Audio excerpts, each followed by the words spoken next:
Welcome to the Enchanted Lighthouse, where every week magical stories and new adventures await. Join our group of 7 wonderful animal friends as they bring tales about friendship, mystery, and wonder to life. From unexpected guests to heartfelt conversations under the moonlit sky, each story holds a gentle truth. We are so glad that you are here. Now let us begin.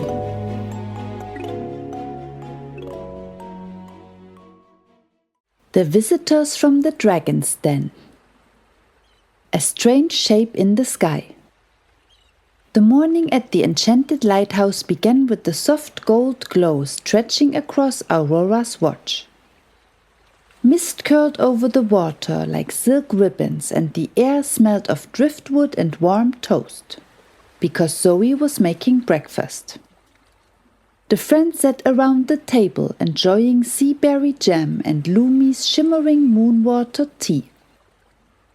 They were halfway through breakfast when Lumi suddenly paused, her head tilting as she looked out the kitchen window. "Something is coming," she murmured. A shadow glided over the lighthouse grounds, long, sweeping and graceful. Then another. Hazel dropped her spoon. Milo nearly fell out of his chair from trying to see better.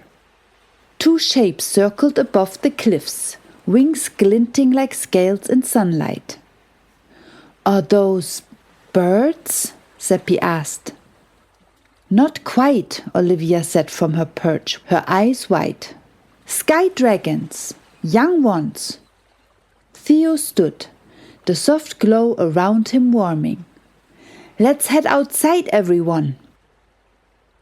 They stepped out just as the 2 little dragons spiraled downward. Smaller than full-grown dragons, with sleek bodies and delicate horns. One was purple, the other had a bright orange color. They landed gently on the grass, folding their wings. The purple sky dragon cleared his throat nervously. Hi, I am Drago." The orange sky dragon bowed awkwardly. "And I am Dagmar. It is nice to meet you. We followed a colorful air balloon. It drifted near our home. We had never seen anything so bright, so we followed it here." Milo whispered, "Wow, sky dragons, for real." Hazel whispered back, "Be polite." But despite their amazement, the lighthouse team noticed something else. The dragons looked scared, as if they expected to be yelled at or chased away. Theo stepped forward kindly. "Welcome to the Enchanted Lighthouse. I am Theo. These are my friends. And you are safe here." Dagmar's eyes widened. "You are not afraid of us?" "No," said Zoe gently. "Why would we be?" Drago's wings drooped in relief. "Because we sometimes accidentally poof." A tiny flame escaped his snout. "Spit fire," he finished weakly. Everyone glanced at the little scorch mark on the grass. Theo nodded calmly. "Thank you for telling us. We can work around that. Why don't you stay here with us for a few days? We will prepare our cozy guest room." Drago and Dagmar exchanged delighted glances. "Nobody has ever invited us to stay anywhere," Dagmar said softly. And so their visit began. Preparing the guest room. The lighthouse buzzed with excitement. Hazel zipped up and down the stairs gathering blankets. Zoe prepared calming tea in case the dragons were nervous. Seppi fetched extra pillows. "Because dragons look like they like soft things," he said. In the guest room, Lumi drew the curtains wide. letting morning light spill across the floor. "Dragons like warmth," she explained. "This room faces the sunrise." Olivia brought a wind chime shaped like a crescent moon. "Just in case they appreciate gentle sounds," she said. Theo helped set out small lanterns. No flames, just glowing stones, so nothing could catch fire by accident. When the dragons stepped inside, their jaws dropped. "It's beautiful," Dagmar said. "No one has ever prepared a room for us," Drago added. Hazel puffed up proudly. "Well, now someone has." And for the first time in their lives, the little dragons felt truly welcome. Tales from the Dragon's Den. That evening, after Zoe's berry-crumbled dinner, the group gathered near a small bonfire on the beach. The waves shimmered with starlight, and the night was warm enough to sit comfortably close. The dragon sat between Seppi and Lumi, wings folded neatly, eyes shining. "Would you like to hear about our home?" Dagmar asked shyly. "Yes," everyone said at once. Dagmar's voice softened as she spoke. "The dragon's den is far in the northern clouds. It is not scary at all, not like the stories in old books. It's a valley of floating stones and wind chimneys. The air hums there like a song," Drago added. "And at night, the sky glows with dragon-fire trails. Every young dragon learns to shape sparks into patterns. I once saw a dragon draw a heart in the sky." Hazel sighed. "That sounds magical." "It is," Drago agreed. "But we didn't have many friends. Everyone on the ground ran away when they saw us." Dagmar nodded. "We always meant well. We only wanted someone to talk to." Olivia rustled her wings sympathetically. "Fear is powerful, but so is curiosity. And you were brave to follow it here." The dragons looked at each other, smiling for the first time all day. A week of wonder.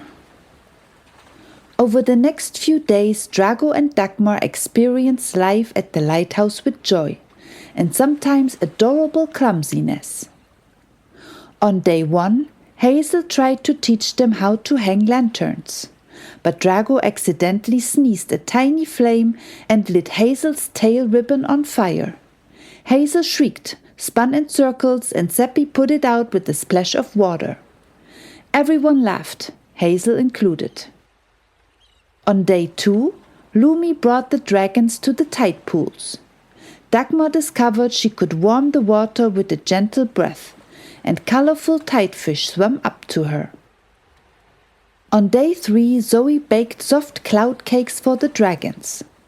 Dagmar had never eaten baked sweets before and nearly cried from happiness.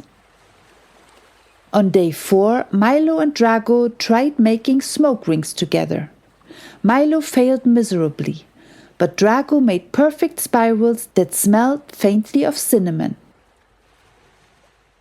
On day 5, Olivia showed them how memories work in her glowing feathers. Dagmar whispered, "I wish we had magic like that." Olivia replied, "You do. Everyone does. Yours just looks different." On day 6, Theo guided them on a walk around the cliffs. "Do you know what I see when I look at you?" he said. "Not danger, not fire. Just 2 young hearts who want a place to belong." The dragons didn't know how to respond, so they simply hugged him. The farewell bonfire. On their final night, the lighthouse friends prepared one more bonfire. bigger than the first and surrounded by lanterns Hazel had hung in the trees. Dagmar sniffled. "We don't want to leave." "You will always have a place here," Lumi said gently. "And you can write us letters any time," Olivia added. So we handed them a basket of cloud cakes for the journey. Milo slipped in a tiny joke book for in-flight entertainment. Seppi crafted a rock with the lighthouse carved into it. "So you don't forget." Drago swallowed. "No one has ever given us gifts before." Then, as the fire crackled, they lifted their wings and created the tiniest, gentlest puffs of flames into the air. It formed a symbol, a glowing spiral, the sky dragon's sign of gratitude. Everyone watched in awe. Theo smiled softly. "You came here looking for a balloon. You leave with something much better. Friends." Drago and Dagmar wiped their tears, hugged everyone again and rose into the sky, circling once above the lighthouse before disappearing into the clouds. Every story has something to teach us. What did we learn today? We have learned that the world sometimes fears what it doesn't understand. But when we choose kindness instead of fear, when we listen, welcome, and open our hearts, we may discover new friends in the most unexpected places. Thank you for stopping by here today. If you enjoyed this episode, give it a like and don't forget to come back next week for a brand new adventurous story. Want to learn more about the magical tenants who live here? Visit enchantedlighthouse.com for a mystical map, creative artwork, and a few special gifts. Until then, be kind and share your light. See you next time.